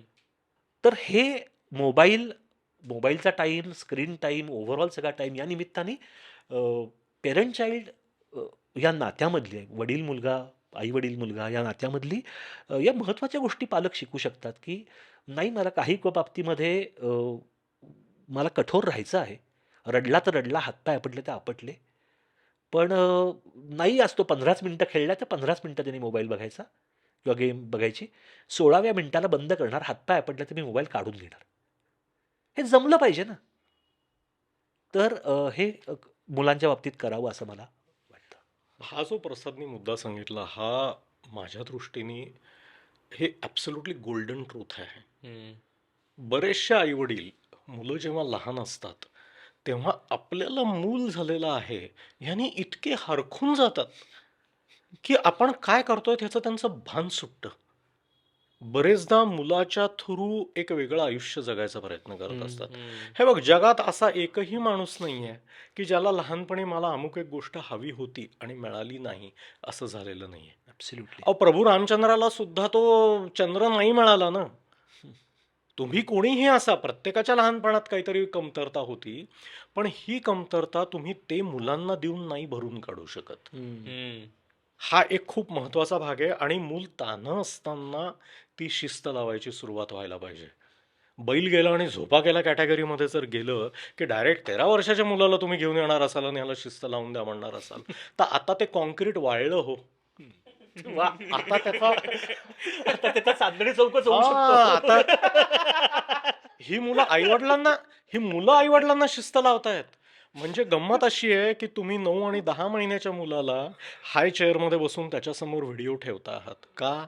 तर तुम्हाला माहिती आहे, की जर हा व्हिडिओ ठेवला, तर पोराला बदाबद भरवता येतं. डंपरमधनं माती होतावी तसं. अनलोड करता येतं फूड. त्याच्यामुळे, कारण सगळ्या पालकांना माझ्या मुलाला मी काय खाऊ घालू आणि काय नको ह्याचं अगदी काय झालेलं असतं. ते असं टनाटनाने खाऊ घालायचा प्रयत्न करतात लहान पोरांना, बरोबर? आणि एकदा ते समोर लावलं की पोराला आपल्याला त्याच्या इच्छेपेक्षा जास्त भरवता येतं आणि फार आपल्याला इंटरॅक्ट नाही करता येत, करावं लागत नाही. या आळशीपणातनं ह्याची सुरुवात होते. मुलाच्या हे लक्षात येतं की मी जोवर तोंड उघडतो आहे आणि बंद ठेवतोय तोवर हे चालू राहतोय स्क्रीन समोर. मुलाची जास्तीत जास्त स्क्रीन बघायची इच्छा आणि आईची जास्तीत जास्त भरवण्याची इच्छा, याच्यात कोण जिंकतं? नेहमी मूल जिंकतं. पालक आणि मुलं ह्यांच्यात जेव्हा जेव्हा अशा प्रकारचे भिडंत होते, Competition. तेव्हा तेव्हा नेहमी मुलं जिंकतात. कारण पोरांना they can fight with their both hands. आपला हात मागे बांधलेला असतो पालक म्हणून. हम्म. पोरांना त्याचं भान नसतं. ते कितीही जोरात वार करू शकतात. त्यांना तो अधिकार आहे आणि त्यांचं ते वय आहे. आपल्याला हात मागे बांधून खेळावी लागणारी ही लढाई आहे. त्याच्यामुळे अगदी लहानपणापासून हे भान ठेवणं, की पोरं आपल्याला शिस्त लावतायत का आपण पोरांना शिस्त लावतोय, ह्याची वाव. ॲक्च्युअली जाणीव असणं गरजेचं आहे. की पोरांनी तोंड वेडावाकडं केल्यावर आपला जीव कासावीस होतोय, का आपण तोंड वेडावाकडं केल्यावर त्याचा जीव कासावीस होतोय, हे समजणं गरजेचं आहे. त्याच्यावरनं ठरतं की घरात अधिकार कोणाच्या हातात आहेत. त्यामुळे हे जर त्या तान्हेपणामध्येच जर हा स्क्रीन कंट्रोल आला नाही, तर हे होणार नाही. हम्म. मुलांनी सरळ साधा नियम आहे, की जर तुम्हाला सकाळी 6 वाजता उठून शाळेत जायची तयारी करायची आहे, 8 तास झोप झालेली पाहिजे. म्हणजे 10 वाजता मूल झोपलेलं पाहिजे. 10 वाजता जर झोपायचं असेल, तर त्याचं 8:30-9 वाजता जेवण झालेलं पाहिजे. जर जेवण करायचं असेल, तयारी करायची असेल, तर त्याच्या आधी निदान अर्धा तास तरी त्याच्या हातचा मोबाईल खालती बाजूला पडला पाहिजे. म्हणजे रात्री 8च्या नंतर तुमच्या मुलाच्या हातात मोबाईल नाही पाहिजे. ज्यांनी मुलांना स्वतःची इन्स्ट्रुमेंट दिली आहेत, त्यांनी हे मुलांना सांगायला पाहिजे, "तू लॉक कर आणि इथं ठेव. तो माझ्याकडे राहणार." आणि सकाळी उठल्या-उठल्या तो मोबाईल नाही मिळणार आहे. तो सकाळी उठून, आवरून शाळेत जाशील. शाळेतून आल्यानंतर काय खायचं प्यायचं आहे ते खाशील, ट्युशनला जाऊन येशील, खेळून येशील, थोडा अभ्यास करशील. त्याच्यानंतर तुझ्या हातात तो मोबाईल देणार आहे. तुला तो मोबाईल तास किंवा 2 तासच मिळणार आहे. तुला जे काय करायचं आहे त्याच्यात ते तेवढ्या वेळात संपव. पोर जर म्हटलं की नाही माझा सगळा अभ्यास त्याच्यावर येतो, नको करू एवढा अभ्यास. 6वीतल्या पोराला जर तासनतास मोबाईल घेतल्याशिवाय अभ्यास करता येत नसेल, तर माझ्या मते शाळा बदलायचा विचार करायला पाहिजे. पालकांनी हे प्रेशर शाळेवर आणणं गरजेचं आहे, की नका पाठवू एवढं व्हॉट्सॲपवर. हम्म. आम्हाला नाही द्यायचे आहेत पोरांच्या हातामध्ये मोबाईल. हे जे तारतम्य आहे, हे पालकांनी मूल अगदी लहान असल्यापासून ठेवणं गरजेचं आहे. की आधी मोबाईल माझ्या कंट्रोलमध्ये आहे. तुझं वागणं, तुझी लायकी, तुझी अक्कल आणि तुझा आवाका हे बघून तो हळू जास्त दिला जाणार आहे. हम्म. जसं कंपनीमध्ये जॉईन झालेल्या माणसाला 5 लाख रुपये पगार नाही देत ना. त्याला लायकी प्रूव्ह करावी लागते. तशीच मुलांनी लायकी प्रूव्ह करायला पाहिजे त्यांच्या हातात ते जास्त देण्यासाठी. हम्म. थेट एवढा मोठा अधिकार नाही मिळत. आत्ताचा जो पॅराडाईम आहे की पहिल्यांदा पूर्ण स्वातंत्र्य देऊन सुरुवात करायची, हम्म. पूर्ण स्वराज्यापासून सुरुवात करायची आणि दरवेळी जेव्हा दगडावर डोकं आपटतं तेव्हा एक एक वीट मागे घ्यायची. हे पूर्ण चुकीचं आहे. हे उरफाट आहे. ॲक्च्युअली कमीत कमी गोष्टी देऊन सुरुवात करायला पाहिजे आणि त्याच्यानंतर आपलं मूल या गोष्टी कशा मॅनेज करतंय, आपल्याला किती झेपतंय, आपल्या नात्याचं काय चाललेलं आहे, त्याच्यावर पुढच्या गोष्टी ठरवणार आहे. त्याच्यामुळे टप्प्याटप्प्याने स्वातंत्र्य देणं हा फार भयंकर महत्त्वाचा भाग आहे. हे थोडं ना जहाल आणि मवाळ असे जे स्वातंत्र्य सैनिक होते ना त्याच्यातलं होतं. एक म्हणत होते की पहिले आम्हाला स्वातंत्र्य द्या, आम्ही बघून घेतो त्याचं काय करायचं, आणि दुसरं म्हणत होतं की टप्प्याटप्प्याने स्वातंत्र्य घेऊया. त्याच्यात जहाल मंडळी जिंकली. आता स्वातंत्र्य लढ्यावर बोलण्याची ही जागा नव्हे, पण ते ॲडल्ट होते. हे मूल आहे. ॲडल्ट आपण आहोत. जबाबदारी आपल्यावर आहे. त्यामुळे हे भान ठेवणं फार गरजेचं आहे आईवडिलांनी. मला आता एकच Yes, फक्त yes. जबाबदारीचा विषय चाललाय म्हणजे पालकांच्या बाबतीत होतं काय, की मूल लहानपणी जेवत नसताना त्याच्यासमोर YouTube लावतात आई-वडील. हम्म. मूल थोडं मोठं झालं की त्याला महागातला महागात मोबाईल त्याला विकत आणून देतात आई-वडील. त्याच्यावरती हवी ती ॲप्स, हव्या त्या गेम्स डाउनलोड करून खेळायला परवानगी देतात आई-वडील. त्याला कुठलाही निर्बंध घालत नाहीत आई-वडील. संध्याकाळी घरी पाहुणे आल्यानंतर आम्ही गप्पा मारत बसतोय, तू आज जाऊन मोबाईल खेळत बस, असं म्हणतात आई-वडील. आणि मुलाच्या स्क्रीन टाईमच्या ॲडिक्शनची जबाबदारी कोणाची? तर टेक्नॉलॉजी कंपन्यांची. हे कसं काय चालेल ना म्हणजे? तुम्ही काय करता आहात तुमच्या मुलांच्या बाबतीमध्ये, त्याची जबाबदारी ही दुसऱ्या कोणाची, दुसऱ्या कंपन्यांची ही कशी असेल? आणि दॅट लीड्स अस म्हणजे टेक्नॉलॉजी कंपन्या ज्या आहेत, त्या त्यांच्या युजर त्या ॲपमध्ये अडकून पडेल अशाच पद्धतीने डिझाईन करणार आहेत. आणि तो 2 वर्षाचा मुलगा असू नये तर 70 वर्षाचा म्हातारा माणूस. 2 वर्षाच्या मुलगा अडकून पडतो म्हणजे आमचा मुलगा किती स्मार्ट YouTube चालवतो. तो मुलगा स्मार्ट नाही, ती कंपनी स्मार्ट आहे. की 2 वर्षाच्या मुलाला टेक्नॉलॉजी वापरता येते किंवा 70 वर्षाच्या माणसाला ते हुशार असतीलच, पण ती कंपनी जास्त हुशार आहे की त्यांना ते वापरता येतं, त्यांना पुढे पुढे जाता येतं आणि ते त्या बाहेरच पडू शकत नाहीत. त्या पद्धतीनेच ते डिझाईन त्या केलेलं आहे. पद्धतीने डिझाईन केलेलं आहे ते संपूर्णपणे.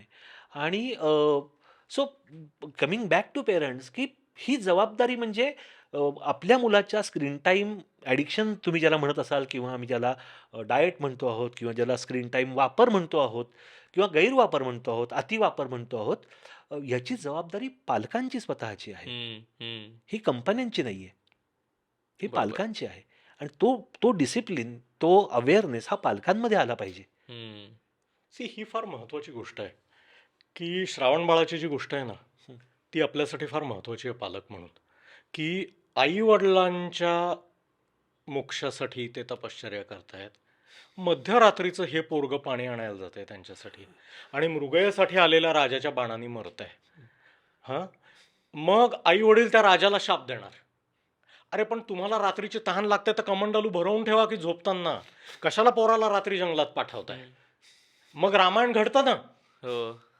आणि शिवीराजाला तो तर मृगयासाठी आलेला आहे. हे बघा, एक लक्षात घ्या की ह्याच्या जीव श्रावणाचा जातो, मुलगा आईवडिलांचा मरतो आणि शाप राजाला लागतो.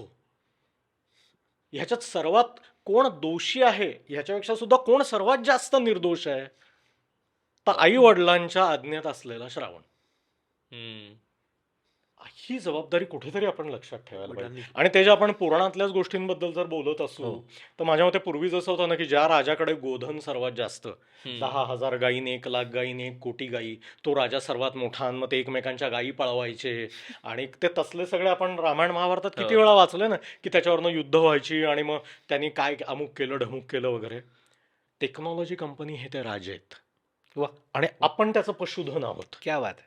जितक्या गायींना ते जास्त वेळ स्वतःच्या गोठ्यात बांधून ठेवता आहेत आणि त्यांचं दोहन करून ते दूध मिळवता आहेत, त्याच्यातनं दही मिळवून खाता आहेत, ते सर्व हे राजे टेक्नॉलॉजी कंपन्या आहेत. आपण जे वा. स्वतःला शहाणे समजतो आहोत ना, आपण ते त्यांचं पशुधन आहोत. बापरे. तर आपल्याला कधीपर्यंत पशु म्हणून राहायचंय? कोणाच्या दाव्याला आपल्याला बांधलं गेलेलो आहोत? हे इलेक्ट्रॉनिक न दिसणारा जो दावा जो आहे आपल्या गळ्यात बांधलेलं, हा कासरा काय आहे, तो कासरा कोणी पकडलेला आहे, याचं खरंच आपण भान ठेवणं महत्वाचं आहे. ॲडल्ट म्हणून आपण आणि आपली पोरं पण. हो. जशी गाय त्या राजाच्या दारात बांधली आहे, त्याची कालवडही तिथेच आहे आणि त्याचं बैलही तिथेच आहे, तसं हे अख्खं कुटुंब त्या दावणीला आहे. टेक्नॉलॉजीच्या राजाच्या दावणीला बांधलेलं आहे. हो. याचं खरंच आपण भान ठेवायला पाहिजे. बापरे. येस, त्याचंच भान ठेवताना आता आपण लहान मुलांबद्दल बोलत होतो ना, की त्यांच्यावरती कसं पालक त्यांच्या टेक्नॉलॉजी युसेजबद्दल, स्क्रीन युसेजबद्दलचा कंट्रोल ठेवू शकतात.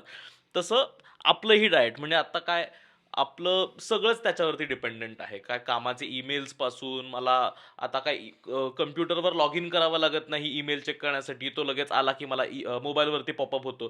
त्याच्यामुळे सतत मी त्याच्यासोबत बांधलेलो आहे आणि मग सगळ्याच गोष्टी माझ्या मोबाईल सोबतच जोडलेल्या आहेत. मग ते माझ्या रिलेशनशिप्स असू देत, माझे वर्क गोष्टी असू देत, मला एंटरटेनमेंट म्हणूनही मला मोबाईलच हवा. माझ्या सगळ्या गोष्टी, मी फिटनेस करतो तर मी तोही माझ्या मोबाईलवरतीच चेक करतो किंवा स्क्रीनवरतीच चेक करतो की किती स्टेप्स झाले, हार्ट रेट काय आहे, सगळं मी त्याला बांधून ठेवलेलं आहे आता.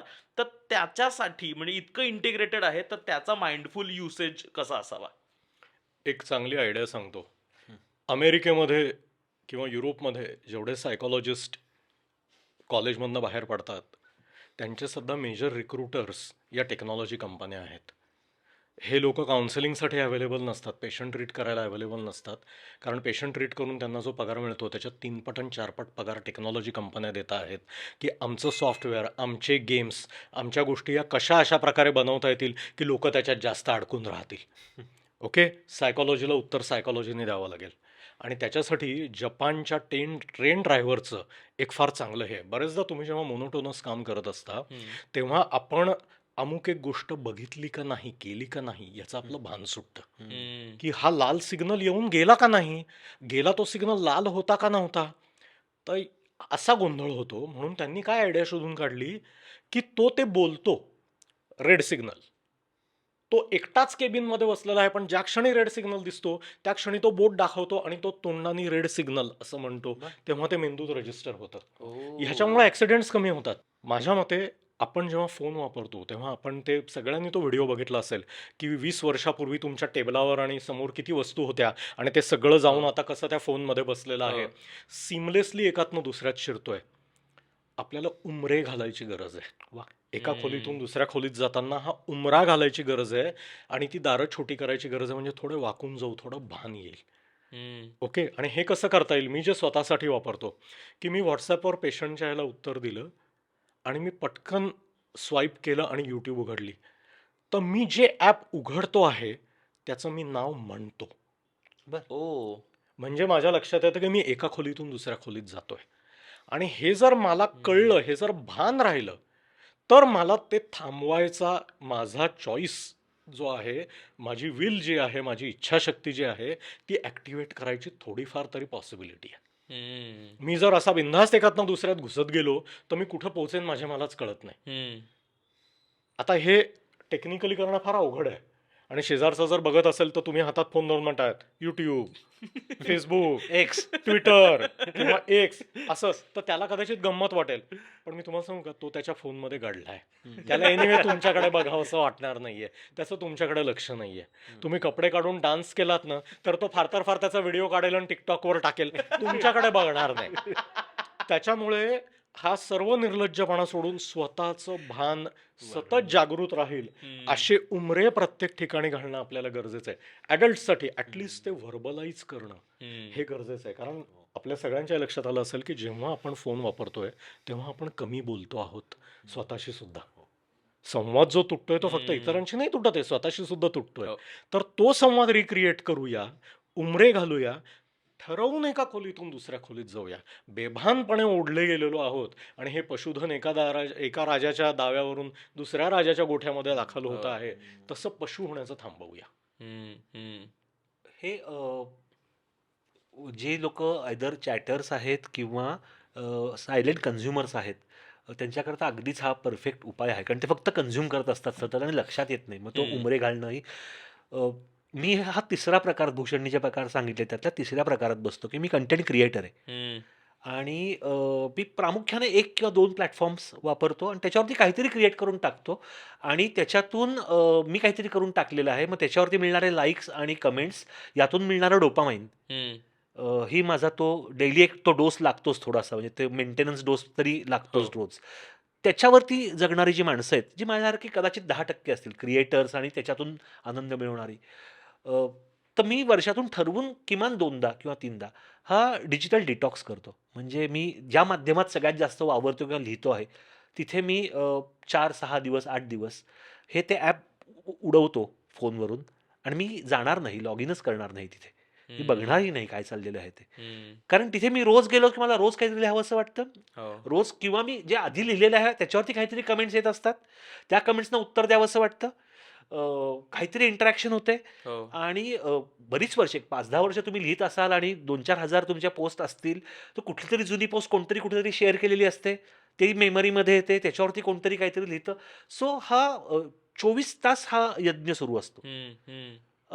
तर त्यामुळे त्याच्यावरती मी म्हणजे आमच्या क्रिएटर्सना उपाय म्हणजे बंद करणं. बरं. बंद करणं म्हणजे पूर्णपणे हा मी काही दिवस बंद करतो आहे. मी जिथे रेंज येत नाही अशा ठिकाणी जाऊन राहीन 4 दिवस. हम्म. माझ्या मोबाईलमधून ॲपच डिलीट करीन आणि कोणी त्याच्याबद्दल मला काही फोन करून विचारलं, खरं तर जगाला एक तासभर, म्हणजे मी अशी पोस्ट टाकली की मी आता चाललो आहे, तर तासभर "अरे वाह! अरे वाह! चाललायत का?" किंवा "वाह, वाह, वाह! काळजी घ्या" वगैरे, वगैरे. एक तासाभरात ती वाहून जाते. पुढे कोणाला काही पडलेलं नसतं. हो. 2 अब्ज लोक आहेत Facebookवरती. म्हणजे आपण एकटे नाही आहोत. पण आपण स्वतः त्या सर्व ह्याच्यापासून बाहेर पडू शकणं, हम्म. काही काळ पूर्णपणे लांब राहू शकणं, हे गरजेचं आहे. म्हणजे याज्ञिकी करणाऱ्यांनी तपश्चर्या करणंही गरजेचं आहे. एक्झॅक्टली. सतत याज्ञिकी करत राहायची नाही, अधूनमधून गुहेत जाऊन गुहेत बसणं जाऊन गरजेचं आहे. बसायचं. आणि पण हे अवघड, म्हणजे हे Facebookला किंवा Xला, Twitterला जमू शकतं. हे WhatsAppला खूप अवघड जातं. हो. कारण WhatsApp is a combination of your personal as well as professional as हो. वेल ॲज सोशल लाईफ, आणि इट्स पुश बेस्ड. हो. हे धपाधप धपाधप आपल्यावरती येऊन पडत असतं 24 तास. ते बंदही करता येत नाही, कारण कामाचे मेसेजेस असू शकतात. हो. आणि म्हणजे ते जिभेचं एक्सटेन्शन असल्यासारखं, म्हणजे ते नसेल तर माझं कम्युनिकेशनच होणार नाही, एवढं हो. इम्पॉर्टंट झालं मी खरं. सर्व नोटिफिकेशन्स बंद केलेत. माझ्या फोनवर हो. कुठलंही नोटिफिकेशन येत नाही. मी दर तासानी किंवा 1.5 तासांनी एकदा ते उघडून बघतो हो. आणि काही कामाचं आहे का तेवढं बघून सोडून देतो. अनेक ग्रुप्सवर मेसेजेस आलेले असतात जे मला माहिती आहे की हे कामाचे ग्रुप्स नाही आहेत. मी ते हम्म. ओपन करत नाही. मी त्याच्यासाठी संध्याकाळची एक वेळ ठरवलेली आहे, तेव्हाच मी ते ग्रुप्स उघडतो. फक्त जर इंडिव्हिज्युअल व्यक्तीकडून आलेला जर मेसेज असेल, तरच मी तो उघडतो. उरलेले मी ते अनरेड तसेच्या तसे ठेवतो. आणि बरेचदा असं लक्षात येतं की ते तसे स्वाईप करून कटवलेले स्वाईप करून बरे कटवता असतात. येतात म्हणजे मला त्याच्यामुळे त्याचं आलेला प्रत्येक मेसेज, प्रत्येक ईमेल बघितलाच उघडून नाही. बघितलीच पाहिजे असं मुळीच नाहीये. ऍब्सोल्युटली. त्याच्यामुळे नुसतं उमरा घातलेला नाहीये, तर ते दरवाजेही बंद केलेले आहेत हो. आणि त्याला कुलपं लावलेली आहेत की ती किल्ली शोधा, किल्ली आणा, उघडा. मग तो दरवाजा उघडला तर पलीकडच्या रूम हे, कारण मी स्वतः नेट ॲडिक्शनचा अनुभव घेतलाय. तासनतास त्याच्यामध्ये घालवणे आणि म्हणजे समोर पेशंट नाहीये अशा उरलेल्या सर्व वेळामध्ये एकदा माझ्या असं लक्षात आलं की मी गाडी चालवत होतो. मी सिग्नलला गाडी थांबवलेली होती आणि 60 सेकंदाचा तिथे टायमर लागलेला होता. 1 मिनिट म्हणजे खूप होतं. म्हटलं पटकन ट्विटरवर बघूया आणि मागून पॅ करून जोरात आवाज आला आणि तेव्हा माझ्या लक्षात आलं पुढच्या सगळ्या गाड्या गेलेल्या होत्या आणि मी सिग्नलवर ट्विटर बघत बसलेलो होतो गाडीमध्ये बसून आणि मागच्या माणसाचा तोल सुटला. साहजिकच आहे त्याचा. हे जेव्हा घडलं माझ्या बाबतीत तेव्हा माझ्या लक्षात आलं की माझं चुकतंय, मी चुकीच्या रस्त्यावर आहे, मला हे थांबवणं गरजेचं आहे. आणि तिथे मी नोटिफिकेशन्स बंद केले, फोनचे वेळा ठरवून घेतल्या आणि तो स्वतः मुद्दाम निग्रह करून, ही ऑलमोस्ट 10 वर्षापूर्वी झालेली गोष्ट आहे, तेव्हा मी नवीन होतो ट्विटरवर. पण या सर्व गोष्टी मी तेव्हा केल्या की मला एखाद्याला सिग्नलवर झोप लागण्यासारखं हे आहे.